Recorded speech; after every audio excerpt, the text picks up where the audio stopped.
መንግስትዬ ይሄ ቪዲዮ በቀጥታ ላንተ ነው። አንተን ነው የሚመለከትህ። ቁጭ ብለህ እንድታዳምጠኝ ይፈልጋለሁ።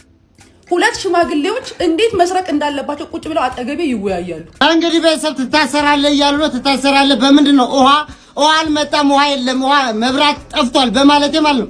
ይሄ ነገር እኛ ጋር ብቻ ነው።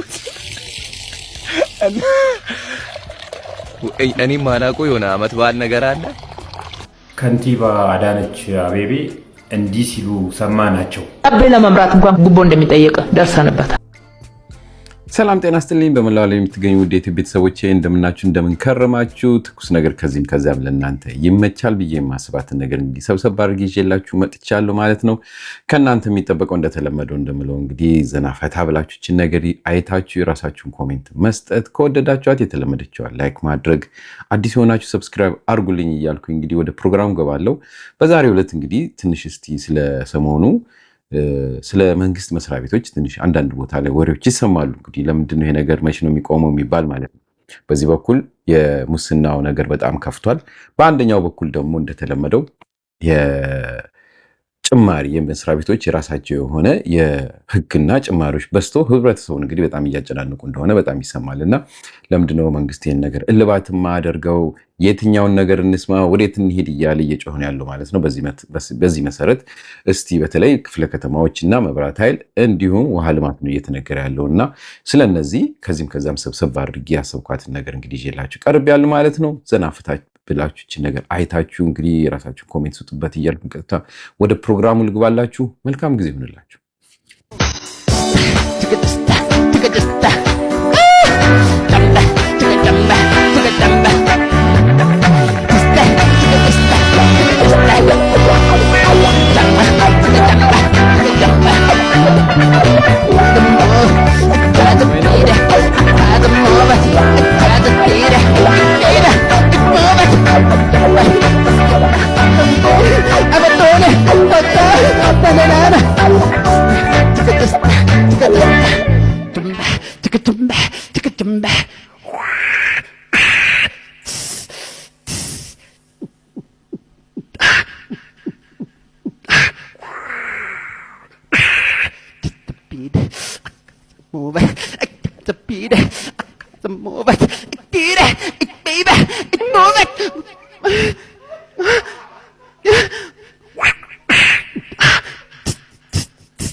መቼም ኑሮ ካሉት መቃብር ነው። እንደምታዩት ውሃ ከጠፋ 3 ሳምንት አለፈው። መግማማቱን ስለመድ ነው ጥንብት ማለቱ የግላችሁ ነው ማለት ግን እዚህ ላይ ደግሞ መብራት እንዴ! ወይ አንደኛችንን ቆዳ እንልበስ፣ ጫካ እንግባ፣ አድነን እንብላ። እንደውም ከዚህ ጥብስ ከሆነ ኑሮ ሳይሻለን አይቀርም። እንዴ አረ እግዚአብሔርን ፍሩ። ግድ የለም የሰው ጨጓራ በተቃጠረ ቁጥር ፐራወር ነው እንዴ እናንተ ክፍዬ እንዴ! ያላ የሰማዩን አስቡ እንጂ አንዳንዴ ኧረ እባካችሁ ልክ አይደለም። ምን ማለት ነው? ፉ እንግዲህ ቤተሰብ ትታሰራለህ እያሉ ነው። ትታሰራለህ በምንድን ነው? ውሃ አልመጣም፣ ውሃ የለም፣ ውሃ መብራት ጠፍቷል በማለቴ ማለት ነው። ትታሰራለህ አንተ ልጅ። ፖለቲካ ታወራ። የመብራት ግዴታ አለባችሁ። አለቃችሁ ምንም አታመጣም። በቃ አንተ እዛ መስሪያ ቤት ላይ ስትቀመጥ ማለት ነው መብራት ኃይል ላይ ከተቀመጥክ መብራት የማብራት ግዴታ አለብህ። ውሃ ልማት ላይ ከተቀመጥክ ውሃ የማምጣት ግዴታ አለብህ። ካልሆነ ለሚሰራ ሰው ልቀቅ። አንተ አገልጋይ ነህ እንጂ ተገልጋይ አይደለም ብሏል ዶክተር አብይ። ከአባታችን በላይ መሆን አትችልም።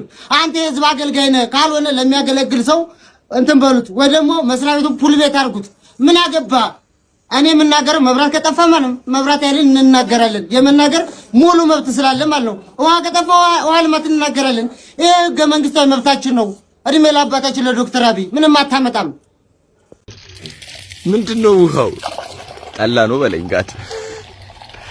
ይሄ ነገር እኛ ጋር ብቻ ነው። እኔ ማናቆ የሆነ አመት በዓል ነገር አለ ወይስ ማዘሯ የሮቶን ጠላ ወደዚህ ደቀናው ነው? ምን እሺ ነው? ኧረ በኢየሱስ ይሄ ነገር እኛ ሰፈር ብቻ ነው ወይስ እናንተ ጋርም? እስቲ ኮሜንት ላይ ሳውቁ። እኛ ጋር በአመት አንዴ እንደዚህ ጠላ ይጋብዙናል። ይመቻቹ። ወይ ጠላ ጉድ እኮ ያልተከፈለን ዕዳ ኢትዮጵያ በኢትዮጵያ ኤሌክትሪክ ኃይል የተሰራው ታሪካዊ የሙስና ቅሌት ይፋ ወጥቷል። በኢትዮጵያ ኤሌክትሪክ ኃይል ውስጥ ምንም አይነት ፖሊሲ ሳይኖር በተከፈተ የክሪፕቶ ዳታ ማይኒንግ አሰራር ብቻ ሀገሪቱን 78 ቢሊዮን ብር ከስራለች። አብዛኛዎቹ የቻይና ኩባንያዎች ሲሆኑ የሀገሪቱን መብራት በነፃ እያነደዱ ክፍያ ግን አይከፍሉም። መንግስትዬ፣ ይሄ ቪዲዮ በቀጥታ ላንተ ነው። አንተን ነው የሚመለከትህ። ቁጭ ብለህ እንድታዳምጠኝ ይፈልጋለሁ። እኔ ትናንትና አንድ ሚኒስቴር መስሪያ ቤት ሄጄ ነበር፣ ጉዳይ ለማስጨረስ ማለት ነው። 2 ሽማግሌዎች እንዴት መስረቅ እንዳለባቸው ቁጭ ብለው አጠገቤ ይወያያሉ። አጠገቤ ማለት ነው። የእናንተ መስሪያ ቤት በጀቱ ይሄን ያክላል፣ ታዲያ እስከዛሬ እንትን አላላችሁ? 20 ደቂቃ ቁጭ ብዬ ሰምቻቸዋለሁ። 20 ደቂቃ ገብተው ግን ስለ ጨዋነትና ምናምን ነው ገብተው ያስረዱ። ተመሳሳይ ቢሮ ላይ የገባ ነው። የት እንደሆነ መናገር እችላለሁ። ሌቦች ላለፈ ከኃይለ ሥላሴና ከሚኒሊክ ጀምሮ የካበተ የአሰራረቅ ስልት አላቸው። ሌቦች ናቸው። ሀገሪቷን ወደ ኋላ እያስቀሯት ነው። ገንዘቡን ወደ ውጭ ነው የሚልኩት። ሀገሪቷ ላይ እንኳን አትሊስት ኢንቨስት አያደርጉ። በወጣት ተካው ቦታው የምሬ ነው። ይጠቅማል ይሄ ንግግር። ብዙ ጊዜ እንግዲህ እንደምታውቁት በአሁኑ ሰዓት በከተማችን ላይ ሰዎች እስኪታሰሩ ምናምን ሲባል እንሰማለንና የሚታሰሩበት አንደኛ ምክንያት መስሪያ ቤቶች እያመለከቱ ወይም ፖሊስን እየጠየቁ ማለት ነው። ለምን ሲባል ያው እነዚህ ሰዎች ምንም ማስረጃ ሳይኖራቸው ተናግረውናል በሚዲያ እንደዚህ ብለውናል በሚል ነው እንግዲህ ብዙ ሰው ሲያስሩ የሚሰማውና ይህ ነገር ያው ሰው ሁሉ ያው ቢያማርረውም ነገር ግን እንግዲህ አፉን ከፍቶ የራሱን እንግዲህ ሐሳብና የሚሰማውን ነገር ወይም ያየውን ነገር መናገሩን አላቋረጠም ማለት ነው። እናንተ ምን ትላላችሁ? ይሄ ነገር እውነት ትክክል ነው ወይ? እንደዚህ አይነት ነገር መቆም አለበት ወይ? ወይስ ህብረተሰቡ የተሰማውን ነገር እንደዚህ እንደልቡ መናገር አለበት የሚለውን እስቲ በዛ ላይ ብዙ ጊዜ እንደምታውቁት ግለሰቦች ራሳቸው በሶሻል ሚዲያ ላይ እንግዲህ የፈለጋቸውን ነገር እያቀረቡ ኮምፕሌን ሲያቀርቡ ይሰማልና እንደነዚህ አይነት ነገሮች መቀጠል አለባቸው? ትክክል ናቸው ወይ ብላችሁ ታስባላችሁ? እስቲ የራሳችሁን ኮሜንት ስጡበት በዚህ ጉዳይ ብዬ የሚቀጥለውን ነገር ደግሞ አሰማችኋለሁ። ጥሩ አድርጎ ይህን ነገሮች ሁለቱንም ሳይድ ይዞ የሚናገር እንግዲህ በርሲሳ አለ። እሱን ትንሽ ላሰማችሁ።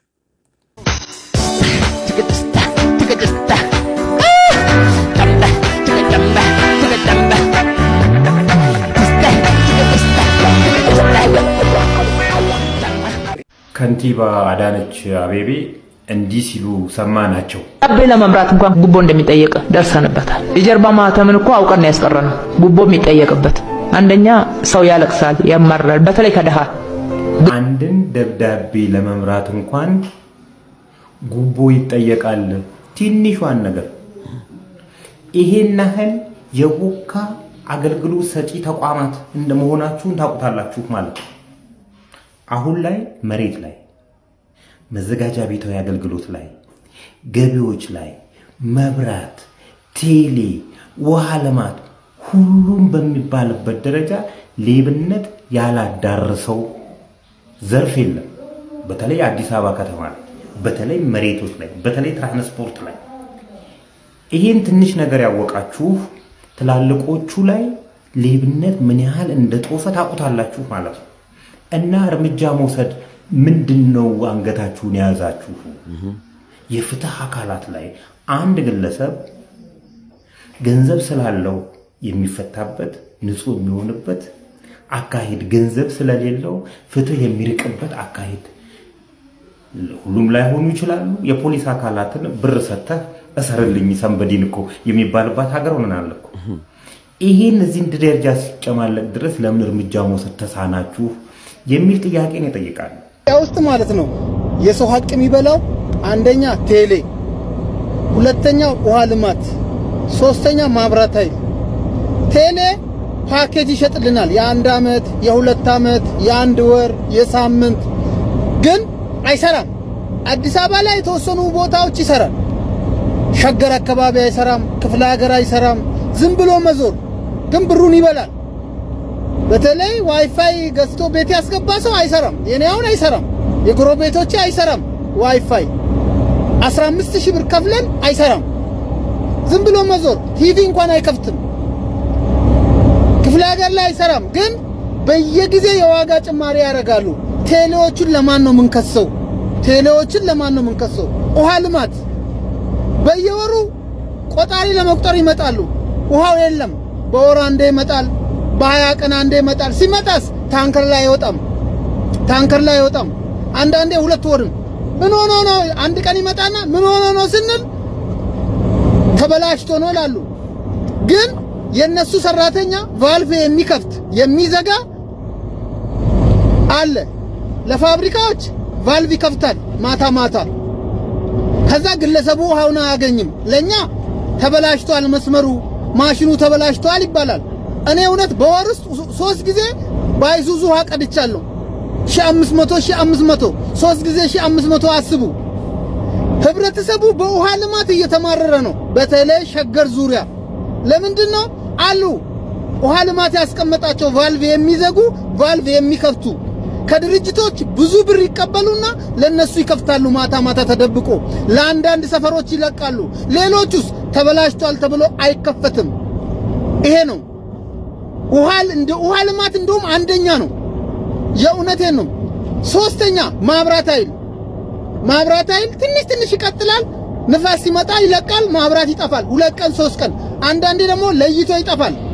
ከዛ በኋላ ሰራተኛቸውን ለማግኘት መከራ።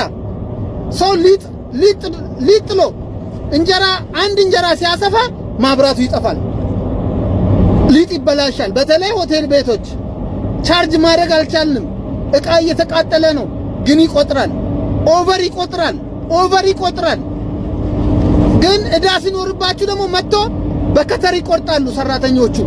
እናንተ እኮ ወሩ ሙሉ እኮ አገልግሎት አላገኛችሁም። ውሃ ልማት ወሩ ሙሉ 2 ወር ሙሉ ውሃ አላገኛችሁም፣ ግን ብር አልከፈላችሁም ብሎ መጥቶ ቆጣሪ ይቆርጣሉ ሰራተኞቹ።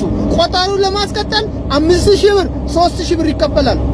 ኢትዮጵያ ውስጥ ህጋዊ ህዝብን ሮሮ ውስጥ የሚጥሉ ህዝብን የሚያማርሩ ውሃ ልማት አንደኛ፣ 2ኛ ነበር ቅድም፣ 3ኛ ነበረ፣ አንደኛ አምጥቼዋለሁ። 2ኛ ቴሌ ነው፣ 3ኛ ማብራት ኃይል ነው። ለማን ነው እናንተን የምንከሰው? ለማን ነው የምትከሰሱት? እናንተ ለማን ነው አቤት የምትባሉት? ብዙ ጊዜ እንግዲህ የህብረተሰቡ ጥያቄ ይሄ ነው። የሚደርስብንን አቤቱታ ለማን ነው የምንከሰው? ምክንያቱም ወደ እነሱ ጋር ሄዶ አቤት ቢባል ማንም ሰው መልስ የሚሰጥ የለም። ሌብነታቸውም እንግዲህ የታወቀ ነው። አብዛኞቹ መስሪያ ቤቶች ያው ስህተታቸውን ያውቁታል፣ እርስ በርስ እዛው ስለሚሰባጣጠሩ ከዚህ በፊትም ተናግሬያለሁ። አንዳንዶቹ በተለይ የዘመድ መስሪያ ቤቶች ናቸው ይባላሉ። የአንድ ጎሳ ማለት ይቻላል ወይም የአንድ ህብረተሰብ መስሪያ ቤቶች እንደሆኑ በግልጽ ይነገራል። የዛ የጎሳው ወይም የዛ የዘር ስም ይጠራበታል በዛ መስሪያ ቤት ማለት ነው። ይሄ ነገር ግልጽ ሆኖ እየተነገረ ያለ ነገር ግን ማንም ሰው ከቦታ የሚሰጠው አለመሆኑ በጣም አሳዛኝ ነው። በዚህ ምክንያት ብዙ ሰዎች ሲማረሩ እንሰማለን። የራሳችሁን አስተያየት ስጡበት እያልኩኝ ያው ደግሞ ይሄ ብቻ አይደለም እንዳልኳችሁ ደግሞ በቃ በአብዛኛው የህብረተሰቡ ጥያቄ ይሄ ሁሉ ነገር እያለብን እንደገና ደግሞ ለምንድነው ዋጋ ዝም ብሎ በየጊዜው የሚነረው የሚለው ጥያቄ በጣም ከፍቷል ማለት ነው። ሰሞኑን ሰምታችሁ እንደሆነ በየህብረተሰቡ በቴክስት እየተላከ ያለ አንድ መልእክት አለ። ይሄም ከቴሌ ነው ከመብራት ኃይል ነውና ታሪፍ እንደገና ጨምረናል እና በዚህ በ3 ወር ውስጥ እንግዲህ የተለየ ቁጥር ታያላችሁ የሚል ማስታወቂያዎች በየቦታው እየተለጠፉ ወይም በቴክስት እየተላከ እንደሆነ ከማቃቸው እንግዲህ ከቤተሰብ ምናምን ሰምቻለሁ ማለት ነው። ይህንንም ማረጋገጥ ትችላላችሁ። ለማንኛውም የደረሳችሁ እንግዲህ የራሳችሁን ይህንም ኮሜንት ስጡበት እላለሁ። ወደሚቀጥለው እስቲ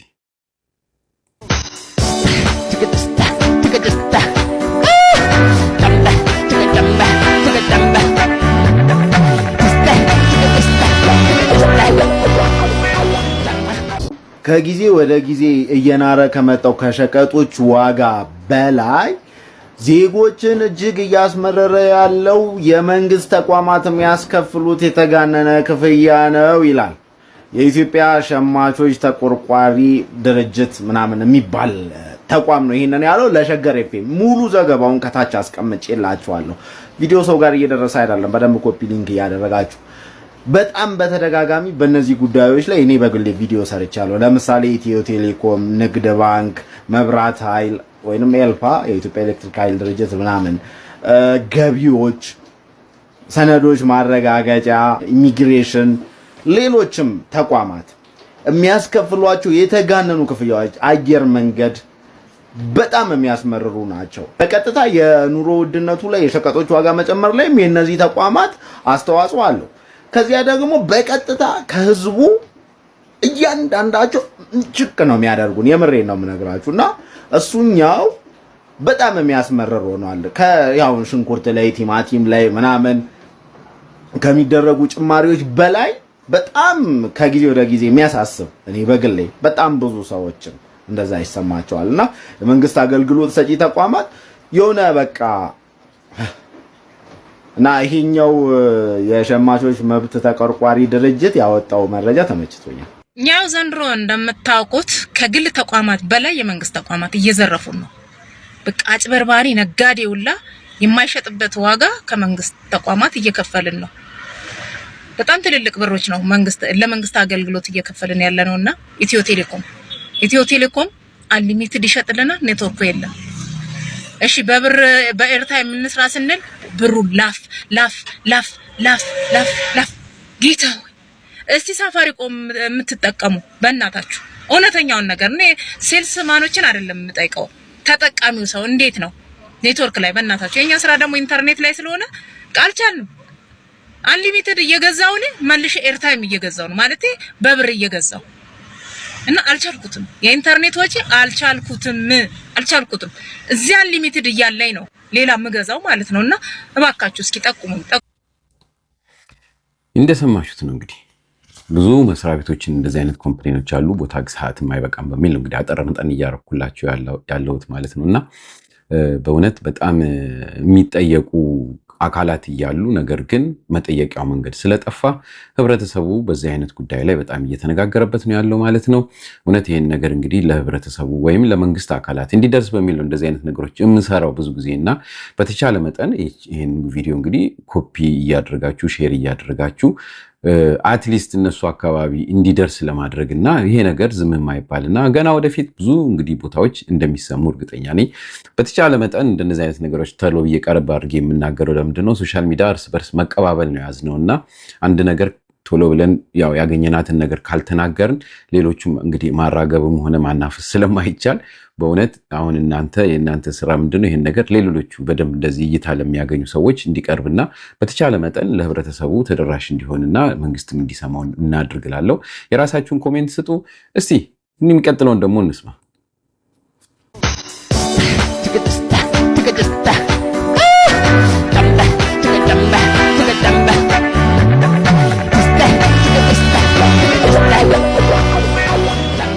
ገና ዶክመንት ይዘን ገብተን ሰላም ነው ስንል ሰኞና ምን አውርቼ ምን እንዳለ ምን አወክ ምን በደልኩ? ገና ከሰኞ እስከ ሰኞ አንተ አጣዳፊ ነገር ሊኖረኝ ይችላል፣ አስቸኳይ ነገር ሊኖረኝ ይችላል። ሰኞ ላይ ቁጥረ ሰኞ ትቀጥረኛለህ። ምን አይነት ጭንቅላት ነው ግን አንተ የተሸከምከው? ምን አይነት ቅንነት የጎደላችሁ ሰዎች ናችሁ ግን? ምንም ጉዳዩን ሳትረዳ ምን እንደሆነ ምን እንዲያስኩ ሳታይ ሰኞና ሰኞ ገና ሰኞ አንተ ምን ትሰራለህ እስከዛ ድረስ? ምን አይነት ግን አሳፋሪ ሰው ናችሁ? ወረዳና ክፍለ ከተማ ውስጥ ያላችሁ አንዳንድ ሰዎች ውሃ ጠጡ። መታወቂያው ሁሉ በፋይዳ ይቀየር ብሎ ሳይነገር በፊት ድሮ ፋይዳ ነበረው ሰው ለወገን ለሀገር። ዛሬ ሁላችንም ፋይዳ መታወቂያ በኪሳችን ይዘን ፋይዳ ቢስ ሆነናል። በስክሮል ማዕበል ሳናውቀው ደንዝዘን ፋይዳ መታወቂያ አሮጌን ካርድ እንጂ ማንነት አይተካም። የሰው ማንነቱ በሰውነቱ ነው በዘር አይለካም። ገጣችን ተውቦ ድንዛዜያችንን ዘርዝሮ ባይገልጥም ፋይዳ በኪት ይዘን ፋይዳ ቢስ ሆነናል እኛማ በርግጥም። በጭፍን ጥላቻ በነገሮች ሁሉ መንግስትን ስረግም ልቦናው ታውሮ ከሚኖር ህዝብ ጋር አብሬ ሳዘግም ሀገር አድጋ ሳለች ይህች ሀገር አታድግም እያልኩኝ ሳማረር ነበር የምገኘው። ሀገር ያርጋየኋት ስልጣን እንዳገኘው መቻደገች ቢለኝ የኔ አይነት ደንቆሮ የኔ አይነቱ ማይም ወንበር ላይ ካልወጣ እድገቷን ያይም። ውዴቱ ቤተሰቦቼ እንደተመለከታችሁት እንግዲህ ከዚህም ከዛም ለእናንተ ይመቻል ብዬ የሰበሰብኳት ፕሮግራማችን ትመስላለች ማለት ነው። በተቻለ መጠን እንግዲህ እናንተ ይህን ፕሮግራም እንግዲህ ከወደዳችኋት ሼር እያደረጋችሁ ለሌሎች ተደራሽ እንዲሆን አድርጉልኝ እላለሁ። ምክንያቱም እንግዲህ እርስ በርስ እንደዚህ አዳዲስ ነገሮችን እየፈጠርን ለህብረተሰቡ የሚጠቅመውን ነገር እያሳየን ወደ መንግስት አካል እንዲደርስና ያው የሚሰሩት ስራ ትክክል ነው ወይ የሚለውን ራሳቸው እንግዲህ እንዲመለከቱት፣ በሁለተኛ ደረጃ ደግሞ ህብረተሰቡን እንድንረዳ እርስ በርስ እንተጋገዝ እላለሁ። በተረፈ በሚቀጥለው ጊዜ እስከምንገናኝ ደህና ሁኑ እያልኩ እንዳረሱ በተቻለ መጠን ሼር አድርጉ፣ ላይክ አድርጉ። አዲስ ሆናችሁ ደግሞ ሰብስክራይብ አድርጉ።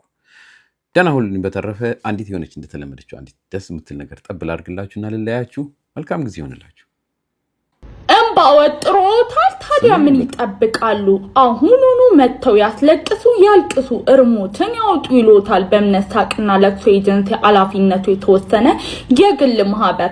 እንባ በከለር በሳይዝና በፍሌቨር ስለገባላችሁ ሳይመረጥባችሁ ቶሎ በመምጣት ወደ ላይፍ ከፍለው ያስለቅሱ።